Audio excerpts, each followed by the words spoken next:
Evangelizar es hacer presente en el mundo el reino de Dios. En el hermano está la prolongación de la encarnación para cada uno de nosotros.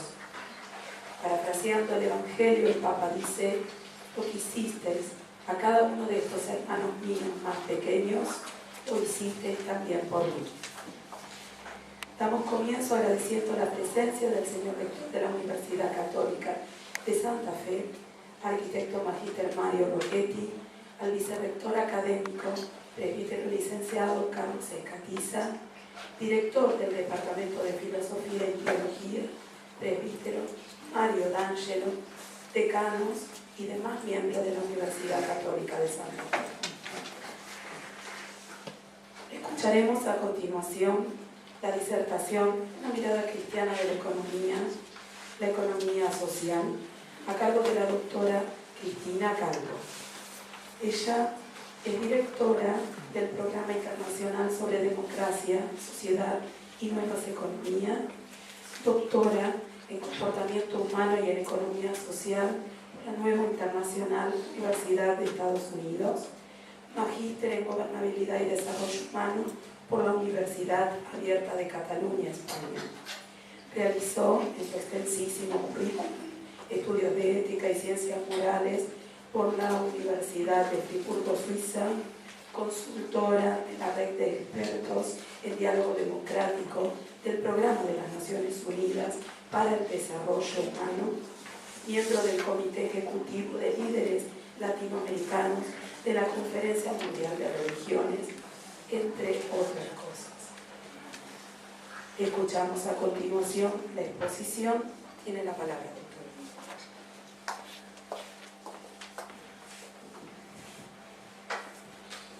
Bueno, muchísimas gracias.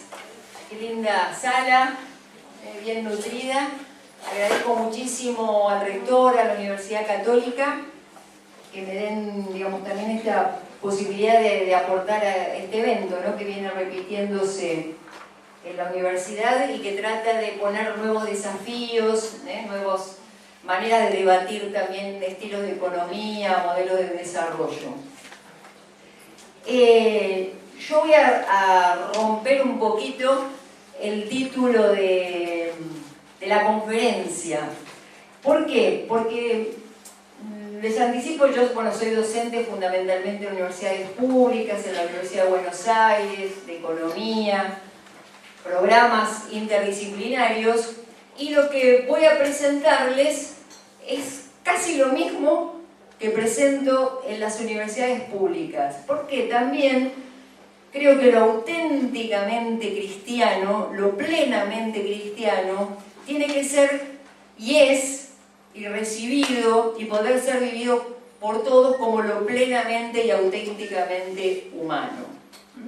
Entonces, el gran desafío que hoy nosotros tenemos también en el diálogo con la sociedad contemporánea, con la cultura contemporánea, es buscar la manera de llevar adelante para generar condiciones de vida digna a tanta gente que está sufriendo no solo en nuestro país sino en el mundo, desde una mirada común. O sea, cómo desde nuestra fe, desde nuestra confesión, hasta muchas veces también, como me pasa, desde un envidiable agnosticismo del modo como se mira el ser humano, podemos tener una mirada para el bien de la sociedad y para trabajar por el bien común.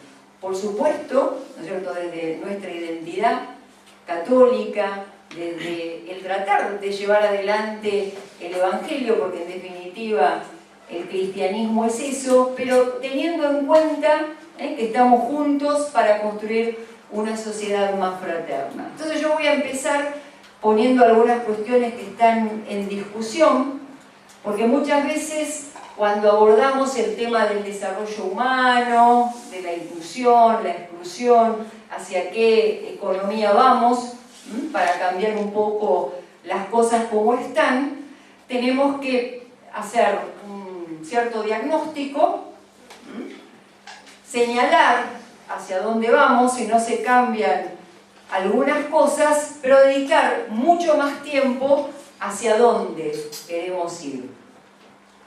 Hoy la crisis mundial del 2007, digamos, lo trabajoso que está haciendo también para los países del norte del mundo salir, y frente a la evidencia de las desigualdades persistentes, ¿no?, que se verifican en todo el mundo, piensen que en 400 familias, en este momento en 400 familias, se concentra prácticamente la misma cantidad de riqueza que la que le correspondería a la mitad más pobre del mundo.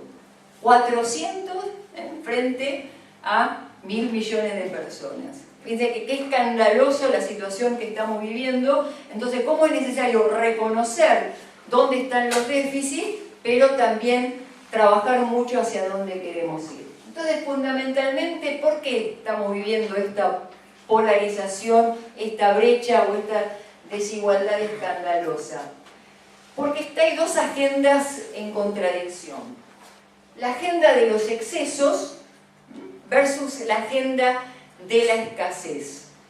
Algunos dicen la agenda de la abundancia y otros versus la agenda de la escasez. A mí no me gusta llamarla de la abundancia, porque precisamente si uno pensara en la creación providente de Dios, que también lo decía Gandhi, el planeta es capaz de dar de comer a toda la humanidad, pero incapaz de satisfacer la codicia de unos pocos. El problema no está en los recursos que, si usáramos bien la creación, servirían para alimentar y para dar vida digna a la humanidad, sino en una codicia hecha sistema, porque no es solamente un tema de ética, de admonición ética, no de levantar el dedito acusador, sino una codicia que se ha hecho sistema, por lo cual también hay que trabajar sobre el sistema, y que tiene estas agendas en contraste.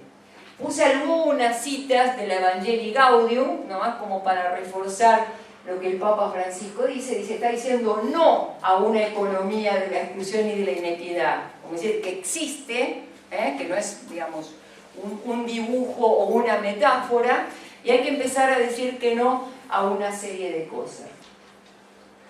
¿En qué consiste esto? Se analizan, ustedes saben que están las conferencias de cambio climático, las distintas visiones globales, hacia dónde vamos. Hay un límite de año, porque como hay que hacer cambios profundos, que se llama Visión 2050. O sea, ¿qué pasaría si algunas cosas no se modifican en el 2050? ¿Y qué tenemos que hacer? Es como una cuestión estandarizada de análisis.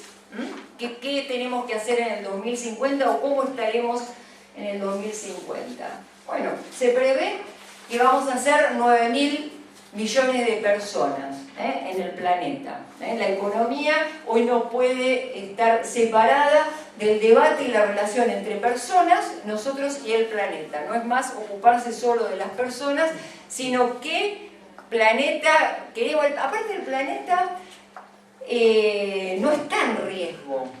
O sea, vamos a ver algunas cuestiones graves, pero los que estamos en riesgo somos nosotros. Porque el planeta, cuando se lo ataca demasiado, manda un terremoto, un tsunami, se reacomoda. El problema somos nosotros como personas, que si no generamos y empezamos a trabajar algunos cambios, más que este planeta no vamos a tener. Entonces vamos a hacer alrededor de 9.000 millones de personas, el 85% viviendo en países en desarrollo, emergentes como el nuestro, como América Latina, que ha tenido indicadores de crecimiento, como China, India, parte del Oriente. El 70% del PBI, o sea, de la cantidad de bienes, después vamos a profundizar el tema del PBI, va a estar generado en países como el nuestro, cantidad de bienes y servicios van a estar generados en esta concentración de gente y en países como el nuestro. Y por los planes de reducción de la pobreza, hay planes que están reduciendo la indigencia y la pobreza extrema, va a haber un aumento exponencial de la clase media, como se está dando en China en este momento, en India. El 70% vamos a vivir en ciudades, lo urbano y lo suburbano. Este aumento exponencial de la clase media, que podría ser una buena noticia, por otro lado no lo es tanto, porque fíjense que nosotros tenemos en discusión esta agenda de los excesos y la clase media, como nosotros, no es que somos realmente ahorrativas, sino que también muy fácilmente vamos al consumo y no siempre a un consumo sostenible. Por eso también esto es otra alerta. Fíjense, acá tenemos la franja del 2010, 2013, 14 que estamos, que si seguimos al nivel de uso de los materiales, de consumo y de generación de material improductivo, ya a hoy necesitamos un planeta y medio casi. Si no se hacen algunas cosas, en el 2050, 2,3 planetas. Como no vamos a tener ni un planeta y medio, ni 2,3 planetas, algunas cuestiones vamos a tener que empezar a intervenir. ¿Cuál es entonces la agenda de la escasez? 9.000 millones de personas, países como el nuestro con crecimiento no solo de la clase media, sino también de producción del PBI. Vamos a encontrarnos que tenemos 4.000 millones de personas cerca de cursos de agua estresados. Yo hace poco me enteré que el agua también se estresa, o sea, a nivel de biología, bioquímica, cuando hay amenaza de contaminación o contaminación real del agua, también es un modo de estresarse. Entonces, 4.000 millones de personas cerca de agua estresada, lo que implica también como riesgo a la salud, y un 20 a 50% de la caída de la productividad de la tierra. 50%, que son también grandes zonas, quiere decir que lo que ahora se cultiva en una hectárea, yendo hacia el 2050 se van a necesitar 2 hectáreas. ¿Por qué? Porque la materia, los nutrientes de la tierra, por una explotación también indiscriminada, van perdiendo sus potencialidades. Esto está indicando que en este momento, si bien después vienen todas las buenas noticias, hay poca valoración de los ecosistemas, o sea, de los servicios que están alrededor de la sostenibilidad del planeta. Entonces, ¿cuál es el desafío? Fundamentalmente, un cambio de mentalidad. La economía, desde un enfoque plural, interdisciplinario, tiene que empezar a atender las condiciones de vida digna de las personas en relación con el planeta.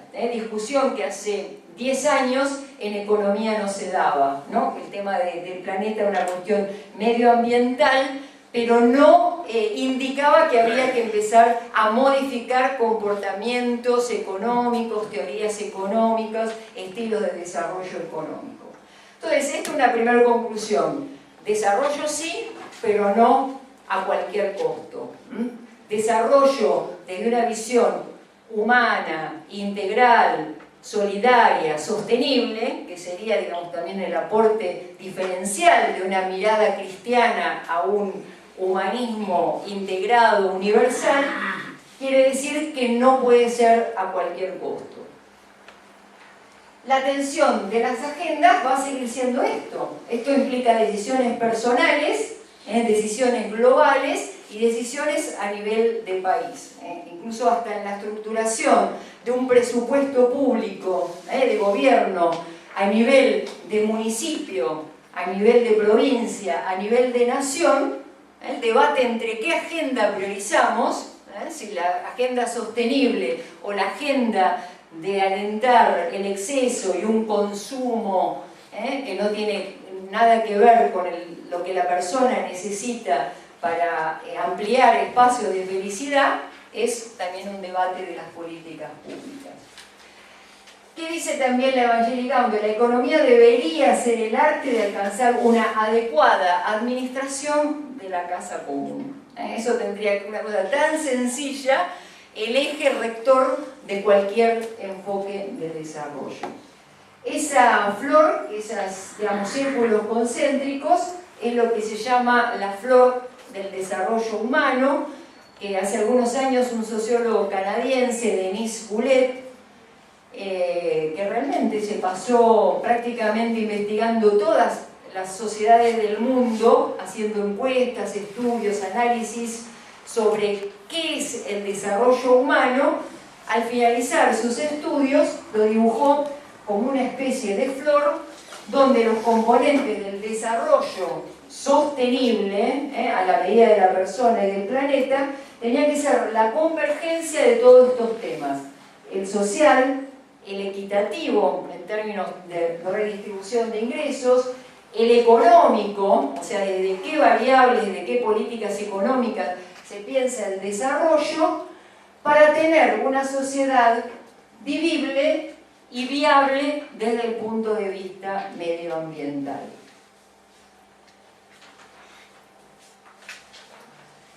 ¿Por dónde empezamos entonces? Si algo tenemos que empezar a modificar, ¿por dónde empezamos?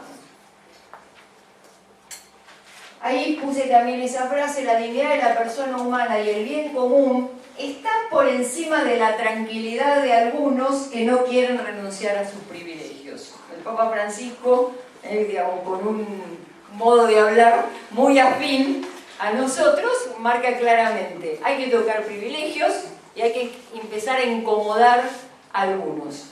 Sistemas, personas, regímenes, políticas, hay que empezar a incomodar.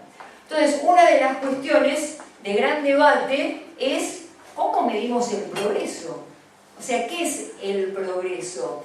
Fíjense que nosotros estamos peleando con un pensamiento único que se instaló desde hace 300 años. Por eso también cuesta tanto la lucha. A partir de Adam Smith, y no tanto a lo mejor Adam Smith porque él todavía era filósofo, digamos, tenía también su ética, viene, digamos, toda la implantación e imposición de un modelo anglosajón basado en una economía instrumental, neutra, entre comillas, que no tenía que meterse en la esfera de los valores éticos que tienen que ver con la dignidad de la persona, y era una ciencia neutral, instrumental, cuyo único norte era la eficiencia.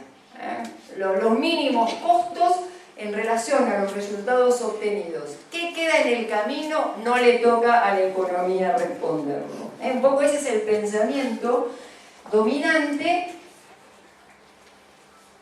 que también ha instalado una idea de progreso. Y fíjense en qué se ha reflejado. Por ejemplo, en cómo medimos el PBI. Acá se ve chiquitito, ¿no? A partir de la crisis del 2007, ustedes no sé si saben que frente a también los problemas de medición o de imprevisibilidad de algunas cosas que se dieron, Sarkozy, que en ese momento era presidente de Francia, le encargó a tres de los más grandes economistas, Fitoussi, Stiglitz y Amartya Sen, a que trabajaran, y han hecho varios informes, en nuevos modos de medir el PBI.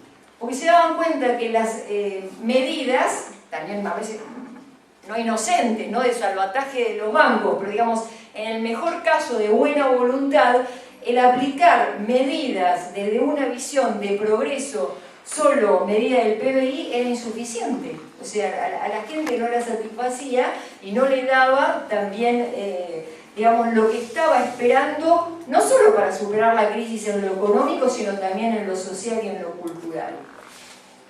El PBI mide muy poquitas cosas. Por ejemplo, ¿qué no mide?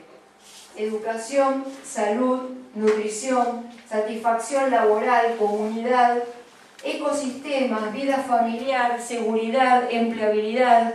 No mide corrupción, no mide terrorismo, no mide narcotráfico, no mide criminalidad organizada. Entonces mide, todavía es muy importante, atención, no es que hagamos por la ventana el PBI, sigue siendo muy importante a la hora de la política, tener que dialogar con organismos financieros internacionales, manejarse con economías de otros países, porque hasta ahora es el único indicador que se mantiene y consensuado. Pero fíjense, cualquiera de estas cosas, creo que cualquiera de nosotros, por la vida en comunidad, la vida familiar, nutrición, daríamos unos cuantos pesos si pudiéramos comprarlo con dinero, cosa que en el PBI no se está midiendo. Bueno, volvamos a este. Este gráfico, que está acá abajo, que no se ve mucho, pero yo se los explico porque lo importante no son los números, sino la tendencia de las curvas, está midiendo la azul más intensa, el Producto Bruto Per Cápita. La celestita, digamos, serían los indicadores de bienestar. Y la verde, de abajo, la felicidad. Ahora ya hay encuestas sobre la felicidad. Esto no está hecho ni por la Fundación del Arte de Vivir, de ninguna cosa. Estos son datos duros del Deutsche Bank, digamos, del Banco Mundial, del Banco Alemán, que hacen encuestas duras porque se están dando cuenta que la gente está empezando a reclamar y manejar variables que no estaban contempladas en el pensamiento único económico. Y acá, ¿qué es lo que marca? Ven que al principio están las tres curvas juntas, que son a determinado nivel de ingresos. Podemos decir que el PBI con el indicador de bienestar y con la felicidad convergen, ayudan uno al otro. Cuando empieza a crecer exponencialmente el PBI, la medida material de indicador de bienestar corre paralelo, pero fíjense la felicidad. La felicidad, por más que el PBI crezca exponencialmente, se mantiene. ¿Por qué? Porque esto se consigue de otro modo que la economía no puede dar respuestas. Porque el sistema en sí está preparado para no darlas porque tiene otros intereses. Entonces, ¿cuáles son, digamos, las buenas noticias? La posibilidad precisamente de reconstruir y de visibilizar en este momento todo el campo de acción que tenemos por delante. La crisis mundial, que no es una típica crisis del capitalismo, como muchos han querido también instalar, ha marcado precisamente eso, el déficit del sistema.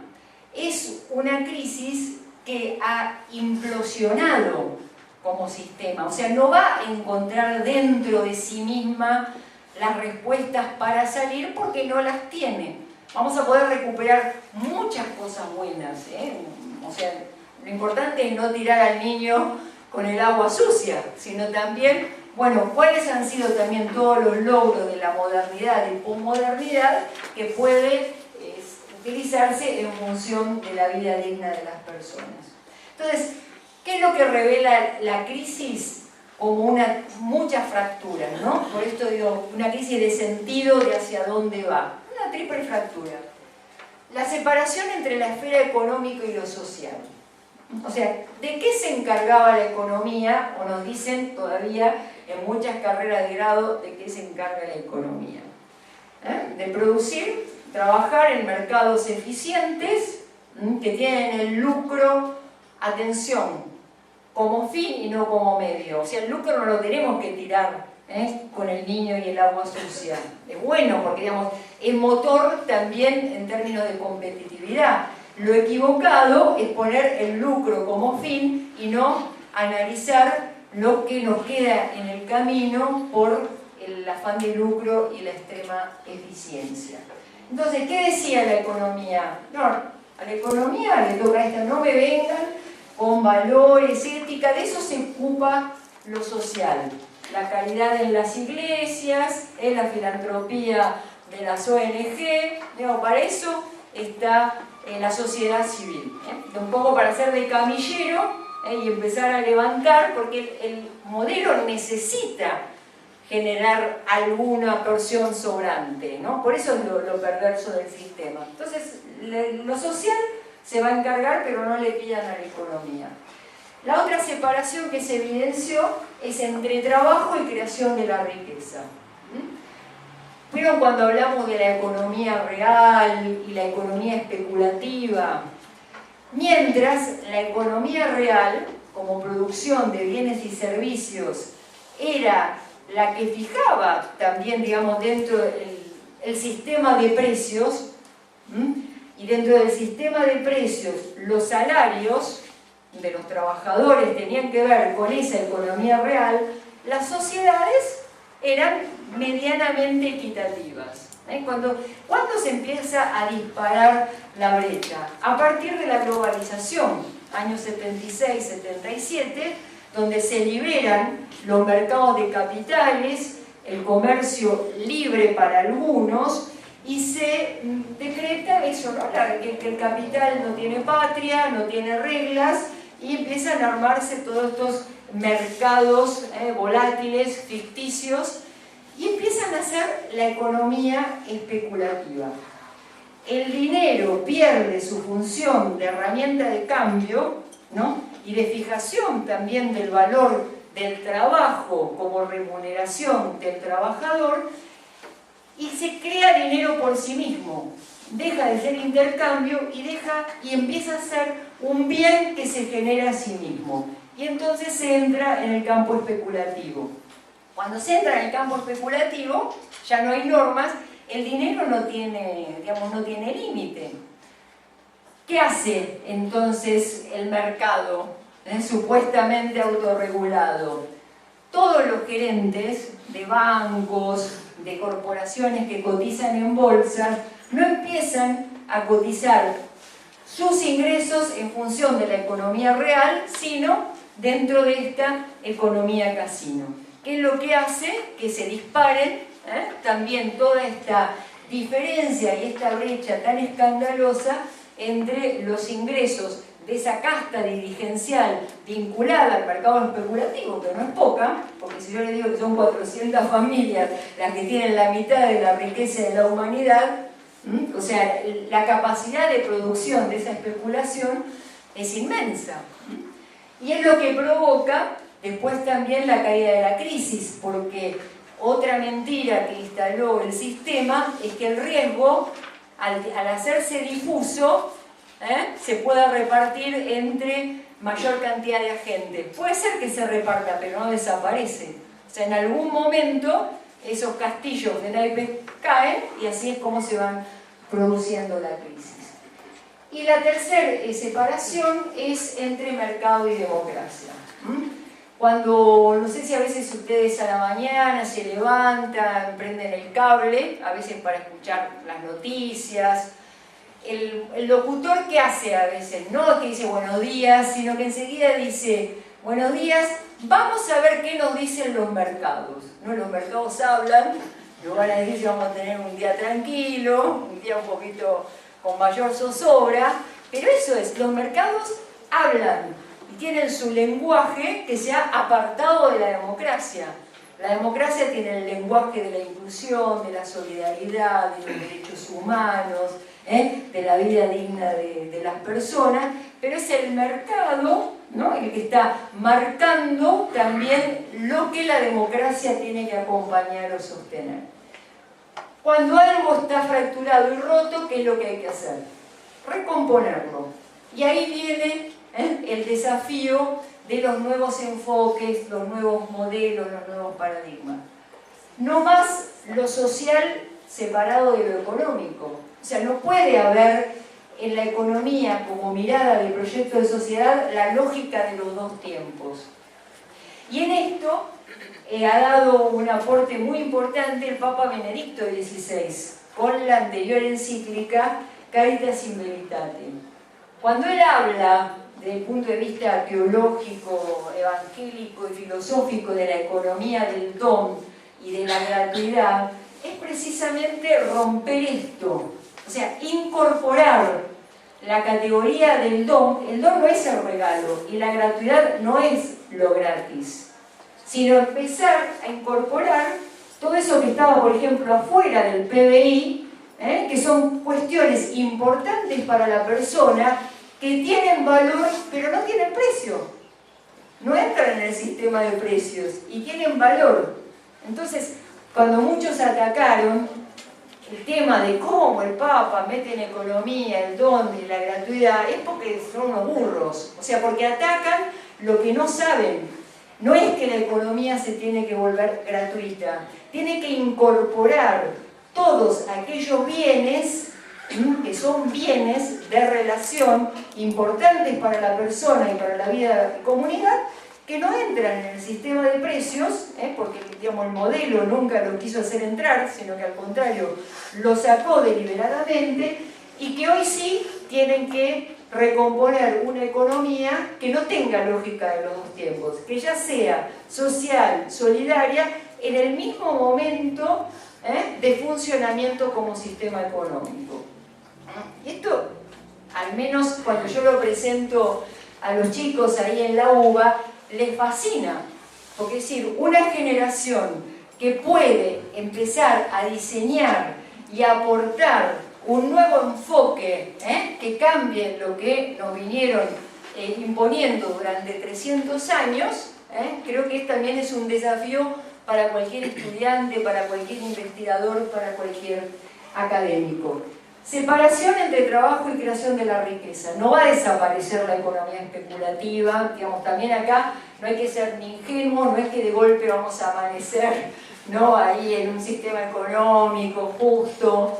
O sea, vamos a tratar de precisamente dar espacio y dar relieve a muchas experiencias y muchos modos de abordaje conceptual también de cómo instalar nuevos modos de comportamiento económico. Algunos ya están, y ustedes después van a tener dos colegas que se los van a presentar, que es todo el universo de la economía social, el cooperativismo, el consumo ético, el comercio justo y equitativo, los microcréditos solidarios. O sea, ¿qué son esos? Emergentes que rompen con la lógica economicista y que están mandando señales de que son verdaderas partes de un sistema económico. Porque el sistema económico, ¿qué es? Producción, distribución, comercialización, acceso a distintas categorías económicas como el crédito, el ahorro, la inversión, el gasto público. O sea, ya hay señales de que hay un modo de construir economía y de llevar adelante la economía muy diferente al que se ha estado utilizando hasta ahora.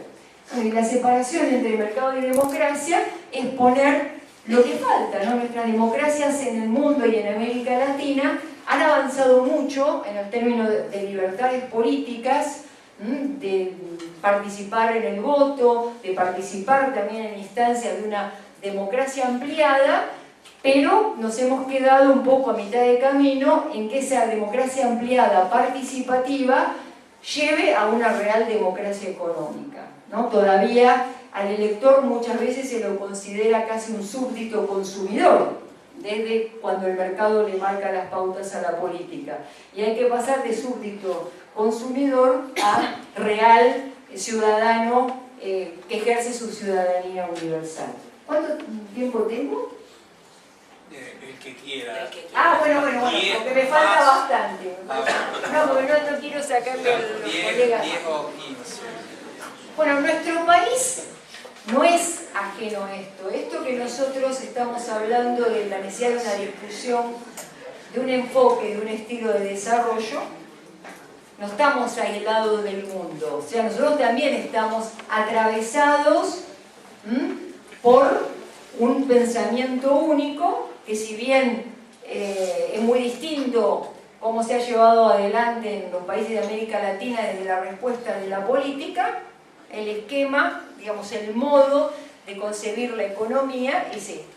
Y es uno también de los motivos, no el único, porque tiene que ver mucho también la falta o la ausencia de políticas de mediano y largo plazo, de que hay un núcleo duro también de pobreza estructural, que es un 20-30%, no vamos a meternos en la discusión, es mucho y hay mucha gente que sufre, pero que también está, digamos, muy afectada a la definición de las políticas públicas en función también de un crecimiento.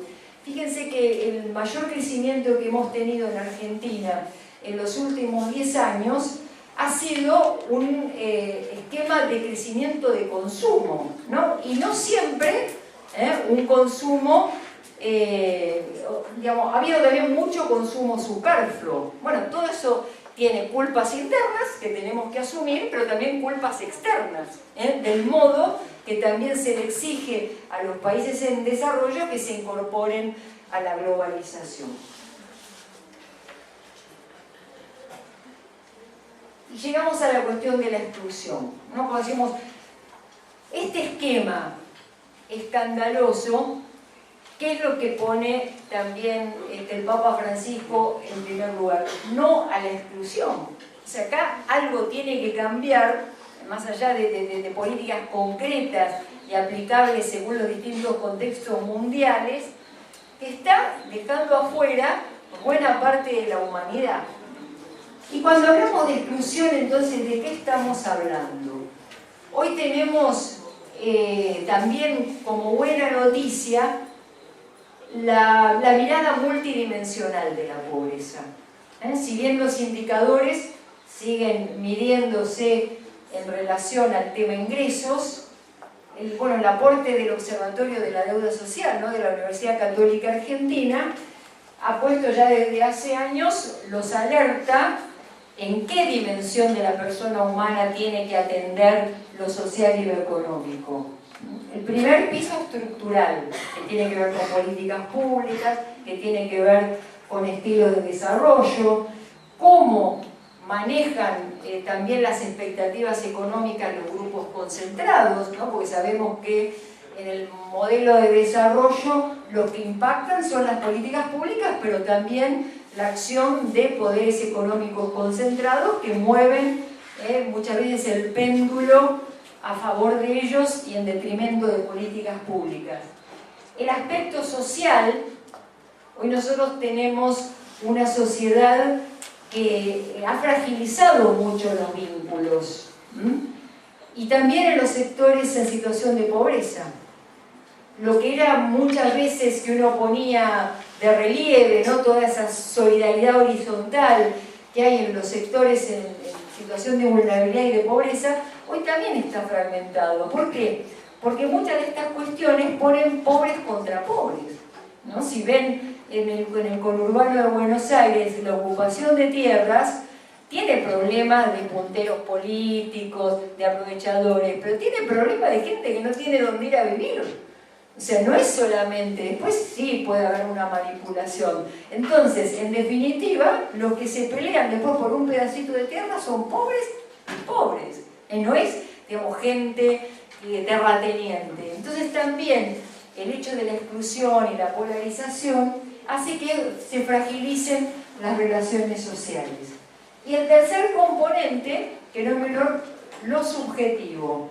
El sentido de la vida, la ausencia de futuro. Aumentó en los últimos años el índice de suicidio juvenil en la Argentina. Fundamentalmente, conurbano bonaerense y después en el NOA y en el NEA, noroeste argentino, noreste argentino. ¿Y por qué? Cuando se pregunta, son familias que reciben la asignación universal por hijo, digamos, que han tenido ese plus de ingreso que fue muy bueno y sigue siendo muy bueno. Pero, si miran atrás, cuando se pregunta a los compañeros de estos chicos que se han suicidado, ven padres, tío, abuelo, que reciben planes, que no los ven, no los han visto en alguna actividad productiva o de trabajo. Para adelante, ¿qué ven? O lo mismo, o caer víctimas de la criminalidad organizada, pasante de droga. Entonces no hay perspectiva de futuro, horizonte de sentido. Bueno, estas cuestiones hoy son muy importantes también para la economía. Fíjense que la economía siempre de qué se ha ocupado. Eso está en todos los manuales, aunque hay que reescribir los manuales de economía, ¿qué es lo que se ocupa la economía? Siempre habla de esto, recursos escasos, ¿no? Y hoy los recursos más escasos, como lo daba también ese gráfico del Deutsche Bank, que es la felicidad, los vínculos, las relaciones sociales. Por eso estas cosas están empezando a preocupar, de lo cual la economía nunca se tenía que ocupar. Porque la exclusión tiene mucho que ver con la igualdad en el sentido material, pero tiene mucho que ver también con una solidaridad que avance en la recomposición del tejido social, de los vínculos sociales y fundamentalmente que pueda dar una perspectiva y un horizonte de sentido hacia el futuro. Entonces, esto que decía, así como el PBI y la felicidad, lo subjetivo hoy es crucial. Y esto, para los que tienen posibilidad o interés, se meten en la web del Observatorio de la Deuda Social y está desagregado y muy bien explicado cómo, sobre todo el 25% dentro de la franja que toman, el 25% de mayor vulnerabilidad, se triplica lo subjetivo en detrimento del 25% de la franja más alta. O sea, no solo el 25% más pobre, sino que tiene menos perspectiva y sentido de futuro y de proyectos de vida. ¿Qué tiene que contemplar entonces hoy una nueva mirada de la economía? Hablamos del tema de desarrollo, pero fundamentalmente también una nueva noción de ciudadanía, ¿no? Porque muchas veces nosotros criticamos a la dirigencia política, empresarial, pero no son marcianos. O sea, están entre nosotros, digamos, somos nosotros, y nosotros somos los primeros que tenemos que también comprometernos en una ciudadanía que se ocupe también de lo público en el sentido de los bienes universales, ¿no? De lo que son bienes de interés común. Diferente siempre va a ser del Estado o de quien ocupe un cargo público de gobierno, pero requiere también un nuevo compromiso como ciudadano. Les pongo un ejemplo reciente, ¿no? De cómo hay que, bueno, se lo pongo después cuando veamos la acción cultural. El abordaje de la complejidad. ¿Qué quiere decir esto? Que si tenemos que volver a recomponer lo económico con lo social, integrar nuevamente el trabajo y la asignación de recursos con la economía real y no con la economía especulativa, si tenemos que volver a poner en diálogo democracia y mercado y que sea la política la que fije los fines, y no la economía la que fije los fines, sino los medios para que la administración pública tenga elementos para dar cuotas de felicidad a los ciudadanos. No podemos seguir mirando las cuestiones fragmentariamente, porque muchas veces confundimos complejo con lo difícil. No, lo complejo no es lo difícil. Lo complejo indica que la realidad está compuesta por muchos subsistemas que trabajan articuladamente y que para comprender esa realidad tenemos que abordar todos los subsistemas. Les pongo un ejemplo muy conocido. Cuando se habla de una de las medidas contra la inseguridad ciudadana, bajar la edad de imputabilidad de los menores, esa es una mirada fragmentaria, no es de la complejidad. Porque se olvidan que la criminalidad organizada no los va a agarrar a los 18 ni a los 16, los va a agarrar en el jardín de infantes. O sea, si no se aborda el tema de la economía del crimen, la criminalidad organizada, la situación social para que no sea humus o caldo de cultivo, para que los chicos consigan más plata en la economía del crimen que en la economía del mercado, como es hoy lo que está pasando, nunca vamos a llegar a abordar los problemas de la complejidad. Entonces, cuando no se tiene esa mirada, que a veces ni siquiera es por mala voluntad, es por también, digamos, deficiencia del modo de construir políticas. ¿Qué es lo más fácil? Controlar lo que tenemos cerca, controlar los adolescentes, controlar esos pequeños subsistemas que tenemos al alcance en lugar de ver la complejidad de lo que está pasando. Y todo esto nos lleva precisamente a lo que tendría que ser el gran desafío para una economía cristiana, o como decía, plenamente humana. ¿Cómo nos integramos, interna y externamente? ¿Desde la solidaridad o desde la exclusión? Ahí tenemos un giro, diría, copernicano, ¿no? Copérnico no inventó nada, sino que puso las cosas en su lugar, de volver a poner en su lugar la solidaridad, el encuentro con el otro, cómo construimos juntos una vida digna para todos, pero priorizando a los más vulnerables, o los que siempre van a estar en una relación de fuerzas asimétrica con los que tienen poder. ¿Cómo los integramos? ¿Desde la solidaridad o las miguitas que va largando el sistema y que cada vez vemos que son menos miguitas? Entonces, para América Latina y para el mundo, ¿cuál es el desafío también económico? Primero, ver la perspectiva de la economía desde una acción cultural. Miren que viene vida digna, que es, digamos, lo habitual que se hace en términos de transferencias monetarias, políticas de infraestructura, la cuestión de las relaciones, de cómo podemos recomponer el tejido social dañado, pero primero la acción cultural. Y acá les pongo el ejemplo, cuando decía que tenemos que dar un cambio de mentalidad. O sea, la crisis del 2007 se produjo por perversidad de la economía especulativa, pero porque encontró también un terreno propicio entre la ciudadanía del norte del mundo. O sea, si un banco de los Estados Unidos, que era lo que pasaba con estas hipotecas subprime, llamaba a un ciudadano norteamericano y le decía: tu casa, una semana, ¿no?, vale $1.000.000. Tomá una hipoteca, que con esa hipoteca cambias el auto, compras otro auto para tus hijos, compras la segunda casa. Y el ciudadano aceptó y se metió en el endeudamiento. Al mes siguiente el mismo banco llamaba y le decía: tu casa no vale $1.000.000, ahora vale $2.000.000. Ampliá tu nivel de consumo. Ese ciudadano tenía ya una influencia tal en el nivel de, digamos, del pensamiento consumista individualista, que ni se molestaba en verificar si realmente su casa valía $2.000.000, por lo cual podía seguir endeudándose.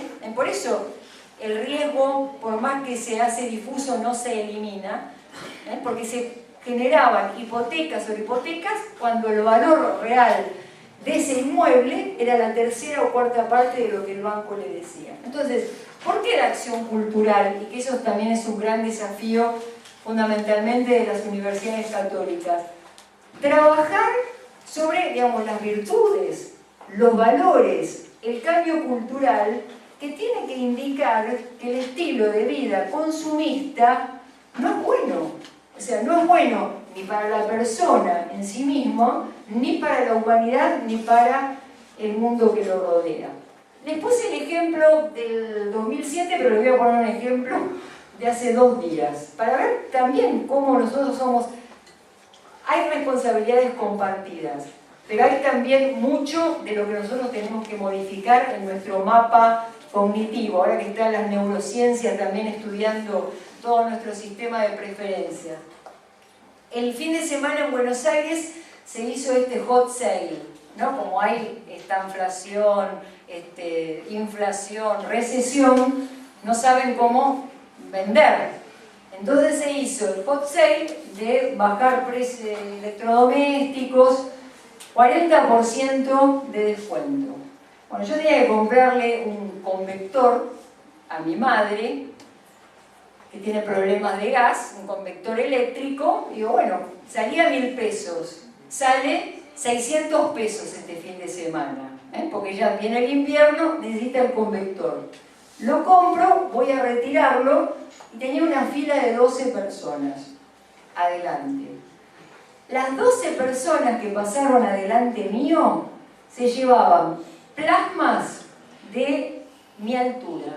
las 12 personas de 1,60 m, 1,50 m, 1,70 m. Cuando yo fui a pedir mi convector de 600 pesos, que valían 12.000 pesos cada uno. Entonces, con recesión, esta inflación, si no modificamos nosotros también nuestras pautas sobre cuál es el consumo sostenible y el consumo que también nos hace felices en términos de construir una sociedad digna, no pidamos a la dirigencia. O no pidamos solamente a la dirigencia, porque somos nosotros también los que traccionamos al mercado para poder tener ese nivel de satisfacción. Por eso requiere primero una acción cultural. Una acción cultural en el sentido de estilo de comportamiento, modos de vida. La agenda de la abundancia y la agenda de la escasez no se va a modificar si no hay un cambio también de mentalidad en qué es lo que es bueno para la vida personal y para la vida en sociedad. Sí, 5 minutos. Sí, falta poquito. Entonces, nueva ecuación. O sea, la economía tiene que no demonizar nada, sino volver a poner en relación compartimentos estancos. Que tiene que ver con el contrato, o sea, hoy toda sociedad funciona sobre la base de una tríada. El contrato, que sería el mercado, ¿no? Que lo conocemos muy bien, acá los estudiantes de economía, administración, el intercambio de equivalentes, cuando sale un chico, compra un caramelo, da el caramelo, recibe el caramelo, paga un precio, hay un precio equivalente que equivale al caramelo. La redistribución, que esa es vía impositiva, redistribución, los ciudadanos pagamos impuestos, el Estado, nosotros no podemos generar condiciones de igualdad para toda la Argentina en términos de ingresos. Por eso depositamos en el Estado y mejor dicho, en el gobierno la facultad de cobrar impuestos para que vía redistributiva haga caminos, puentes, luz eléctrica, mejores condiciones. Y la reciprocidad, ¿no? El universo de la sociedad donde se manejan también todos esos intangibles que tienen valor y no tienen precio. Ahora, eso tiene que funcionar armónicamente. O sea, necesitamos mercado porque ninguno estaría hoy en condiciones de producir lo que necesita. En la Edad Media el mercado nace para eso. En la Edad Media nace como un lugar de encuentro, incluso de igualación, porque el siervo, en los pocos pesos que recibía del patrón, si no iba al mercado, nunca iba a tener los bienes. El capitalismo nace mucho después y pone la centralidad del capital, del lucro y del dinero. Pero como el mercado hay que recuperarlo en cuanto a su función original. Y el Estado, en diálogo, por supuesto, con el Estado y con el aporte de la sociedad civil. Entonces, esta economía, ¿no? Que podemos decir va a tener muchas economías adentro, alternativas, no va a ser un pensamiento único, va a tener la social, la solidaria, el cooperativismo del trabajo, el microcrédito, las finanzas solidarias, la podemos llamar así como una economía del bien común, va a transformar el mercado, ¿no? O tendría que transformar de una herramienta de exclusión social a un espacio de construcción de relaciones sociales, también medidas económicamente, y la racionalidad económica del pensamiento único de maximización del interés individual a la priorización de la confianza, la justicia y la solidaridad, ¿no? Donde el interés individual no va a perder su proyección social, sino que va a integrar el proyecto que nosotros tenemos en la vida como personas, no escindido, no diferenciado del proyecto que tiene la sociedad. Bueno, esto ya lo dije.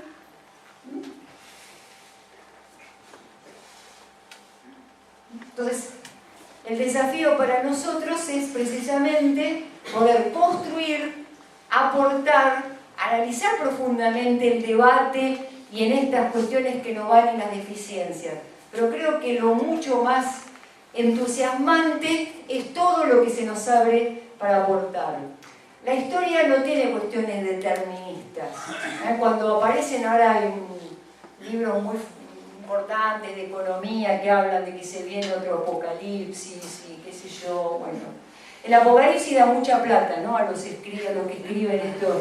Y aparte el apocalipsis está mal usado porque encima es un libro de esperanza, el apocalipsis del relato bíblico. Pero bueno, lo llaman así como una cuestión de crisis, ¿no? De desastre, y da mucha plata para los que lo escriben. Pero no, o sea, las personas podemos cambiar la historia. Nosotros estamos llamados y podemos, y hay muchos ejemplos en la historia de que lo han podido hacer. Así que bueno, el desafío es poder llevarlo adelante. Gracias.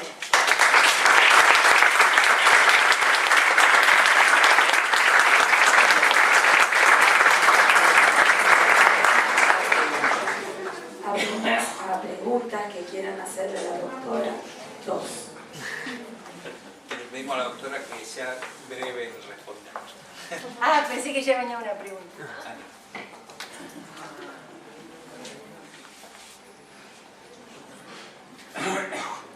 Sí, adelante. Sí, mira, porque así te graban. Ante todo, excelente su alocución. Nos vemos, yo vengo estudiando economía social hace bastante tiempo. Veo, a mi punto de ver, de que todo esto que está pasando se necesita una capacitación desde los chicos, desde un principio, porque los chicos ven que los padres efectúan esas compras fastuosas y siguen atrás y no ven la realidad. Entonces, creo que hay que atacar desde un principio. No sé si usted está de acuerdo, o sea, desde el vamos, digamos, desde el jardín, para solicitar que se cambie esa mentalidad futura. Es justísimo lo que decís, y por eso, bueno, primero viene el tema de la acción cultural, ¿no? Y te pongo un ejemplo. A veces, porque realmente en los programas educativos se está incorporando el tema del cuidado del ambiente, el reciclado, o sea, hay un esfuerzo también. El problema somos los adultos. Yo el otro día viajaba en el auto con un conocido y se paró en el semáforo, o sea, eran 2 adultos, el niño, el hijo del matrimonio y yo atrás. Se paró en el semáforo, saca un caramelo, ¿no? Se lo come y tira el papel. Y el chiquito, pero así instantáneamente, papá, eso no se hace. Guardátelo en el bolsillo y después lo tiramos. Y el papá que dice, dejate esas pavadas que te enseñan en el colegio. Y no es el único. Ustedes pienso que tendrán miles de ejemplos similares, ¿no? El tema es también cómo acompañamos precisamente a eso, porque a veces están los esfuerzos de trabajo desde lo educativo, pero el problema es como sociedad. Cuando hablamos, el problema es la escuela. ¿Y qué hacemos nosotros como sociedad? Armamos un engendro en la sociedad, lo metemos en la escuela, queremos que lo recompongan, lo vuelve a sacar la escuela, lo volvemos a deformar, ¿no? Cuando dice el problema es la escuela. A ver, hay problemas, los indicadores de calidad, lo que quieran, pero es solo la escuela porque nosotros deslindamos responsabilidades personales, en materia de ejemplaridad, de ética de las virtudes, de testimonio, y muchas veces se le dice, no hagas lo que yo hago, te enseñan otra cosa, pero vos no hagas lo que... Eso es formar esquizofrénicos, directamente, ¿no? Entonces, digo, hay un tema que tiene mucho que ver también con nuestra responsabilidad como adultos. Hay que seguir modificando planes, seguir insistiendo, pero creo que como ejemplo en la sociedad, fíjense a nivel país, cuando se hacen ahora las encuestas, ¿no?, de los temas que preocupan a la sociedad. Está con la inseguridad, más o menos es homogéneo en todo el país. La inseguridad, inflación, desempleo y corrupción. ¿Cuándo aparece la corrupción? cuando hay problemas económicos. Cuando crece el nivel de consumo, Miami, aunque después venga Mar del Plata, y ni siquiera Mar del Plata, la corrupción no aparece. Y hablo de toda la corrupción económica, la corrupción nuestra difusa, no solo la de la dirigencia política. Pero así está estudiado de librito. Cuando en Argentina aparece como preocupante la corrupción es porque nos está yendo mal en lo económico. Bueno, y eso habla de un desafío cultural muy profundo.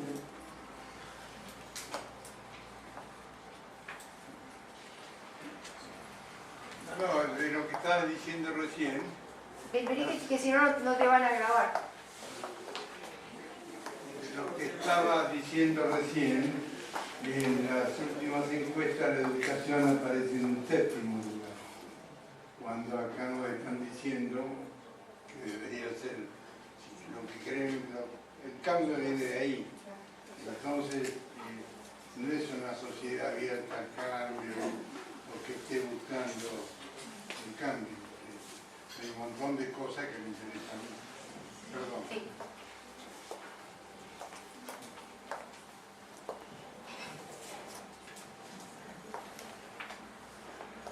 Bueno, estamos. Bueno, agradecemos, doctora, su No, exposición. gracias. Por la escucha, la atención.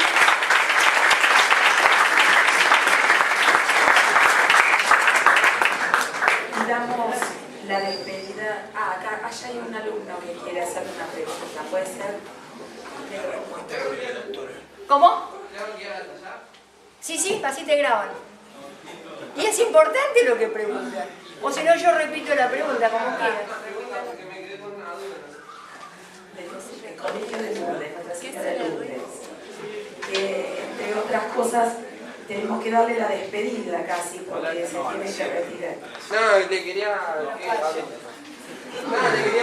preguntar cómo podemos hacer los jóvenes ahora para mejorar la economía del país. ¿Cuántas horas te dejo? Me la dejaste picando. No, a ver, el hijo le escuchó, ¿qué vamos a hacer los jóvenes para mejorar la economía del país? Estudiar mucho, comprometerse. Yo la primera me le gustó. ¿Cómo hacemos? Bueno, ahora es el trabajo de ustedes, ¿o no? Bueno, voy a decir cómo podemos concretamente estudiar, pero también con una mirada puesta en la realidad.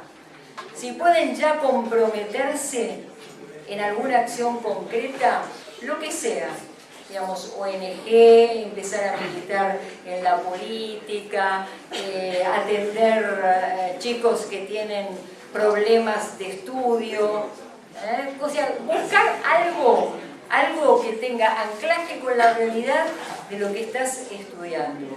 Y eso sin duda que va a mejorar la sociedad y va a mejorar también la economía del país. Pero muy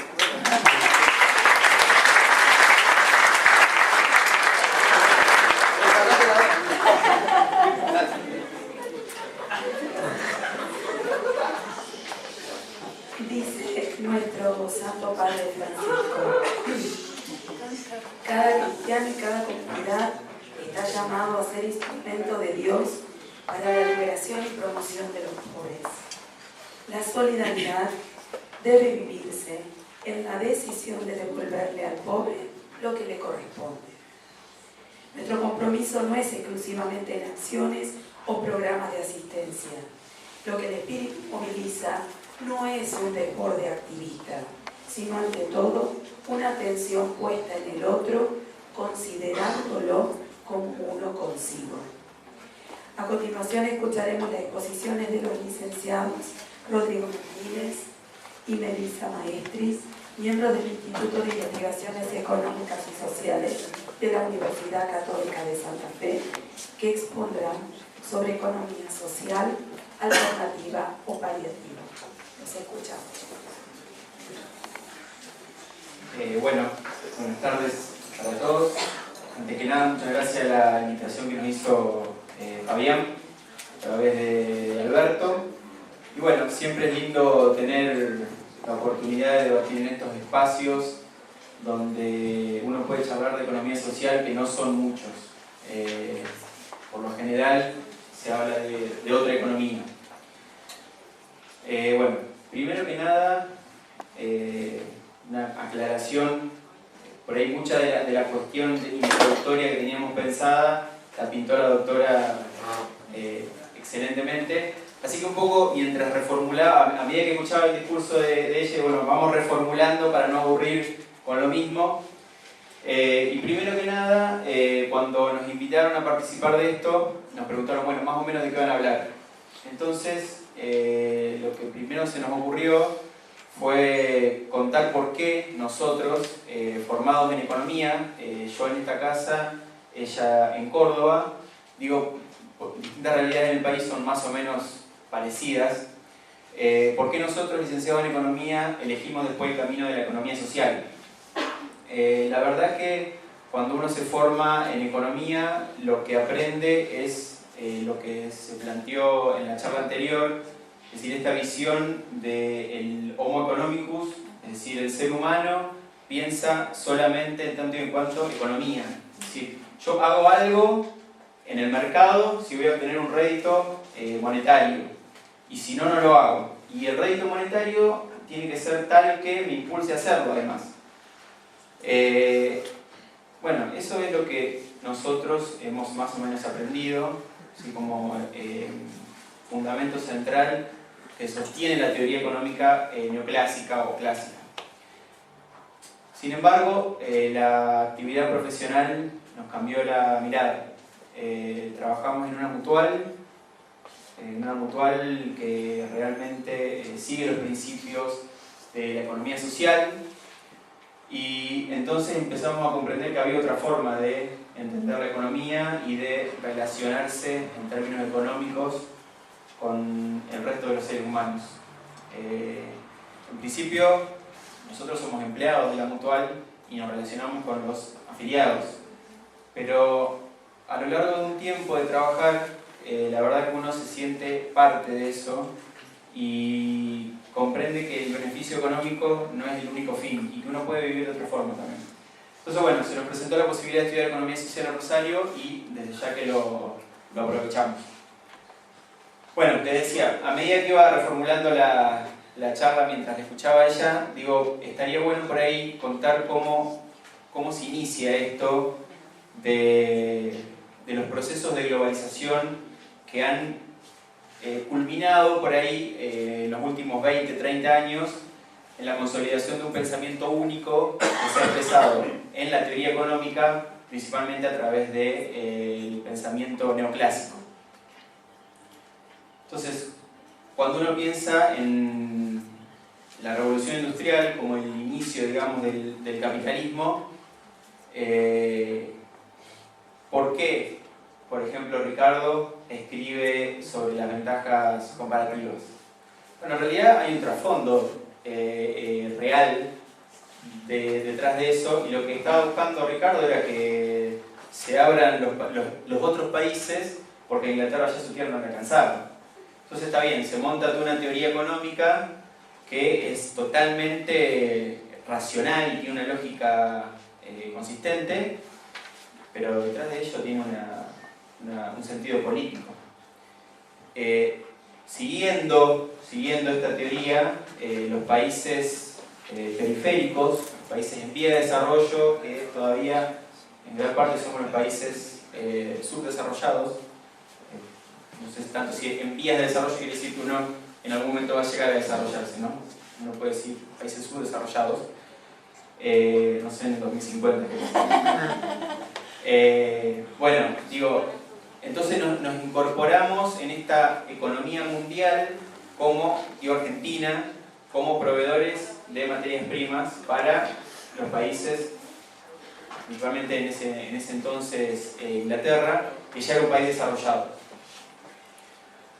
Bueno, a lo largo de estos 200 años, 250, 300 años que ya lleva el capitalismo, se han sucedido diversas crisis. Uno podría mencionar inicialmente la crisis del 30 como una de las más fuertes, pero después a la salida de la Segunda Guerra Mundial y hasta mediados de los 70, donde con la crisis del petróleo tenemos otra vez una fuerte crisis en el sistema capitalista, se vivió una época dorada, digamos, para el capitalismo, apoyado principalmente en las teorías de Keynes. Es decir, si uno compara, pasamos de mirar la economía desde el lado de la oferta, ¿sí?, donde tenemos que ser eficientes en términos de oferta, a mirar la economía al lado de la demanda, claro, porque había mucha oferta. Entonces, teníamos capacidad ociosa a la salida de la Segunda Guerra Mundial, y entonces lo que había que hacer, decía Keynes, poner obrero uno que haga agujeros y el otro que vaya detrás tapándolo. En realidad lo que estaba pensando él, había que poner este mecanismo que estaba subutilizado en funcionamiento. O sea, lo que había que hacer era empujar la demanda. Y ahí también se me ocurrió, bueno, tomando en consideración los indicadores tradicionales que nosotros vemos en la Facultad de Economía, fue un periodo de un crecimiento muy grande. Ahora, mejoró el bienestar en la sociedad. ¿Y cómo medimos el bienestar en la sociedad? ¿Cómo lo mide cada uno el bienestar en la sociedad? Porque si uno mira, por ejemplo, una persona que estudia economía dice, bueno, vamos a dibujar el crecimiento del Producto Bruto Interno, bueno, no, eso no es suficiente, bueno, no, vamos a dibujar entonces el crecimiento del Producto Per Cápita, vamos a tomar en cuenta el coeficiente de Gini, bueno, nos vamos acercando un poco más. Después tenemos los aportes muy valiosos que derivan en el índice de desarrollo humano, donde uno ahí sí ya contempla otras cuestiones como salud, educación, bueno, pobreza, no se me ocurren ahora todas las dimensiones. Bueno, está la cuestión en salud de esperanza de vida, mortalidad. Sí, o maternica. Claro, sí. Bueno, pero digo, está bien, pero siguen siendo una mirada tradicional de la economía y que no necesariamente nos indica que somos más felices que, o sea, en el 45 somos menos felices que en el 70 porque en el 70 tenemos más dinero en el bolsillo y podemos comprar más cosas. En realidad lo que nos está indicando es que sí, si uno considera el sistema capitalista y lo entiende como una persona que es feliz siempre y cuando tenga más dinero para ir al mercado, entonces sí somos más felices. Pero no necesariamente es así. Ah, ya lo cerrando. Bueno. Ella ya controla. Bueno, siente, se apaga la luz. No, bueno, entonces digo, en esto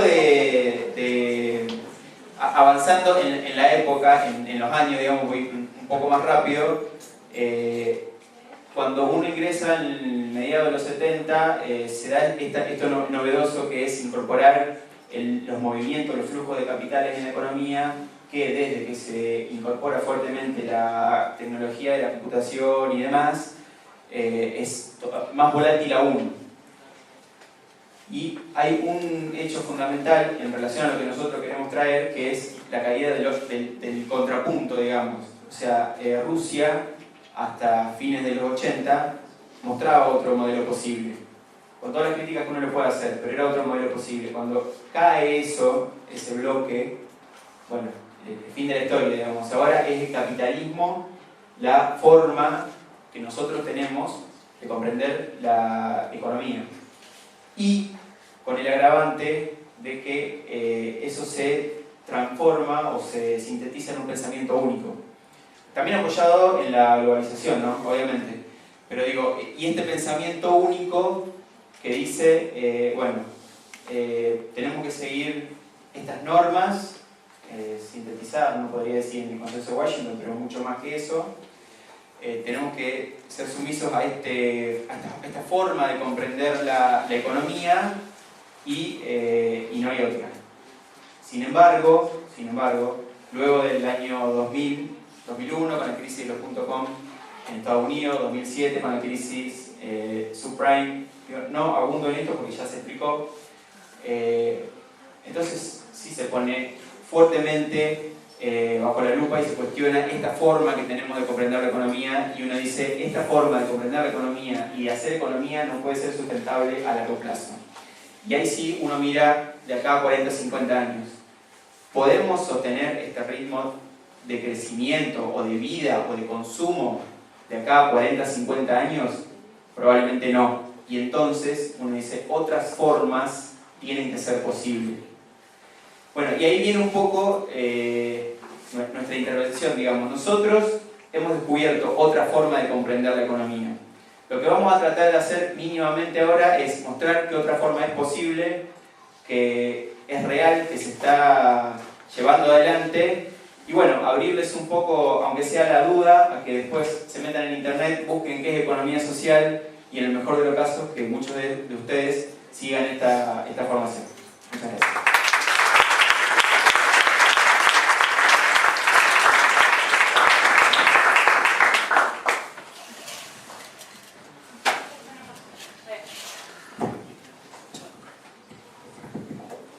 Bueno, algo primero para aclarar por ahí, porque cuando se habla tanto del tema y se mencionan como muchos tipos de economía, no es que existan varios tipos de economía, sino que la economía es una sola. Por ahí hay distintas lógicas de pensamiento a la hora de pensar cómo producir, cómo distribuir la riqueza, de qué manera tomar decisiones. O sea, son distintos modos de proceder.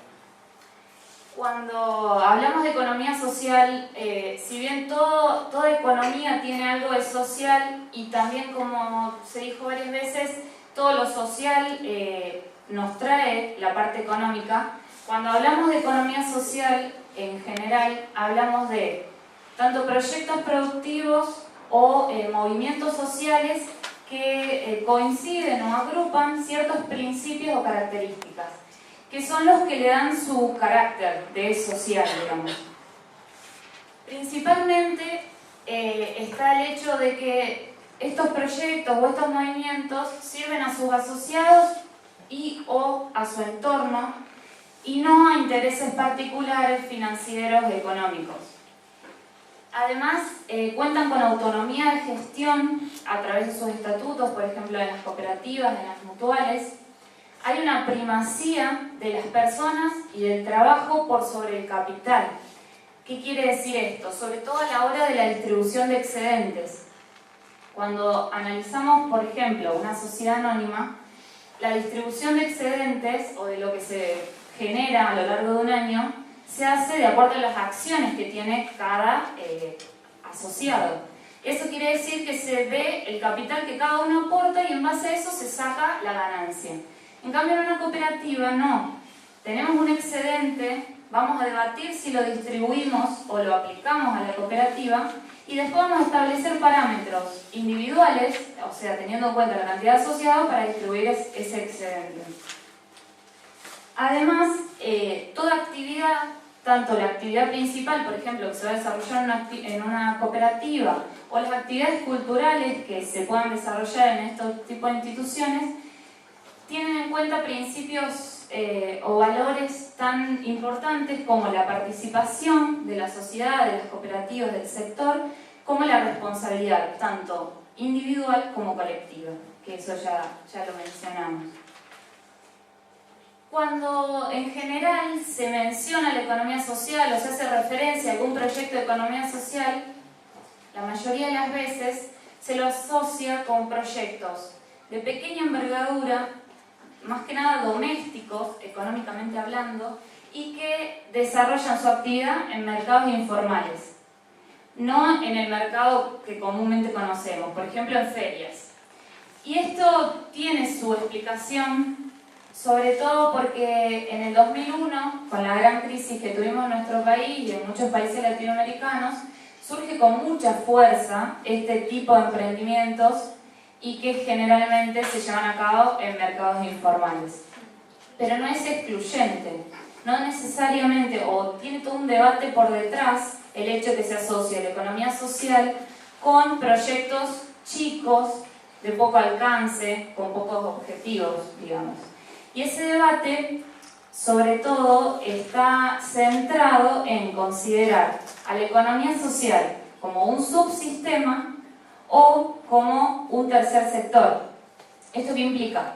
Si nosotros consideramos a la economía social como un subsistema, la estamos subordinando a un sistema principal, que en este caso es el sistema capitalista. Quiere decir que nunca va a pasar de eso, nunca va a tener la trascendencia que nosotros queremos o necesitamos para realmente mostrar el potencial del sector y los beneficios que trae tanto a los pertenecientes como a la sociedad en general. En cambio, cuando nosotros la consideramos un tercer sector, es decir, teniendo el Estado, el sector privado y además los proyectos o emprendimientos de la economía social, la estamos poniendo a la par y estamos dándole la posibilidad de que sea una alternativa de producción, como dijimos antes, de sociedad también, ¿por qué no? Porque conlleva otra forma de ver las cosas, de entender la realidad. También, medio resumido, Coragio, que es un autor que se lee mucho cuando ustedes buscan algo de economía social, plantea que no hay que ser cínicos. Por ahí en palabras suena muy lindo, pero a la hora, por ejemplo, de formar una cooperativa, no nos quedemos con la alegría de haber formado una cooperativa, un emprendimiento de la economía social, pero puertas adentro, tener las mismas prácticas que una empresa del mercado capitalista. ¿Se entiende? Dejar de lado el corporativismo y realmente poner al servicio de la sociedad y del entorno y de los asociados los recursos y la producción que estamos llevando a cabo, el servicio que estamos brindando. También en relación al debate, porque esto, digamos, estas pocas palabras surgen de leer bastante y de muchos debates que hay por detrás. Dentro del debate está la terminología que se usa a la hora de hablar de economía social. Y hay muchos conceptos que a los teóricos de la economía social ponen los pelos de punta, digamos. Por ejemplo, el mercado.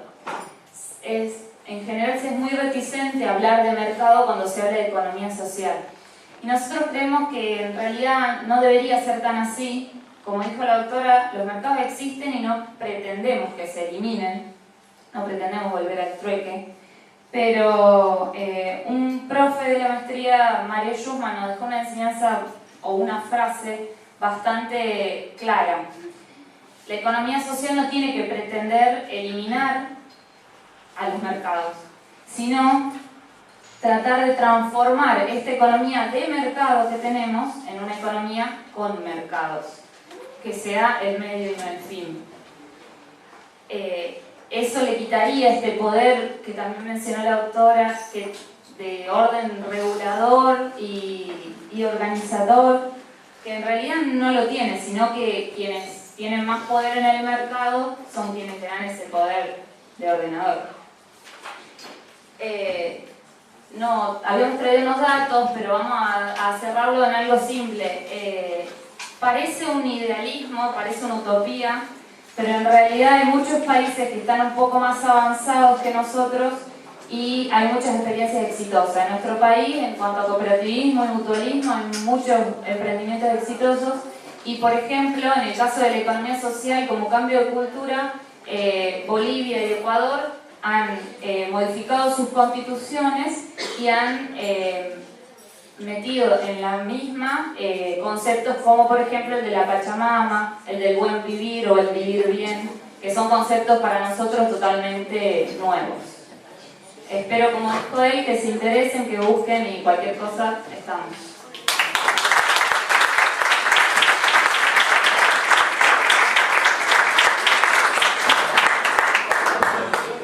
Bueno, simplemente agradecer a las autoridades y los docentes y alumnos de Nuestra Señora de Lourdes, al decano de la Facultad de Ciencias Económicas, al Instituto de Estudios Económicos y Sociales, al director del Departamento de Filosofía y Teología, a la concejala Frana que nos ha acompañado y muy particularmente a los expositores. Creo que nos debemos un espacio para seguir pensando esto de una economía distinta. Necesitamos generar alternativas al modelo capitalista liberal que deja enormes bolsones de pobreza, que aumenta las injusticias y las desigualdades y son, bueno, con esta alegría, digamos, de los jóvenes, quienes son los que se pueden, digamos, pensar en desarrollar algo distinto. Alguien preguntaba ¿Cómo podemos hacer nosotros para hacer una economía o un mundo mejor? Algunas respuestas ya se dieron. Yo quiero cerrar con las palabras de Carly cuando le decían cómo podemos hacer nosotros un mundo mejor. Nosotros podemos hacer un mundo mejor si decidimos ser mejores. Si nosotros hoy, a partir de lo que hemos escuchado, somos actores más responsables en la economía, hacemos mejor nuestra parte, seguramente tendremos un mundo mejor. Y para terminar, el número 1 de la Evangelium Gaudium, que creo que va a haber que trabajarla, pero que marca el camino para encontrar la alegría y la esperanza que todos los cristianos necesitamos. La alegría del Evangelio llena el corazón y la vida entera de los que se encuentren con Jesús. Quienes se dejan salvar por Él, liberados del pecado, de la tristeza y del vacío interior, del aislamiento, quienes se dejan salvar por Él son liberados del pecado, de la tristeza y del vacío interior y del aislamiento. Con Jesucristo siempre nace y renace la alegría. No dejen que las cosas ocupen el lugar de Dios. Muchas gracias.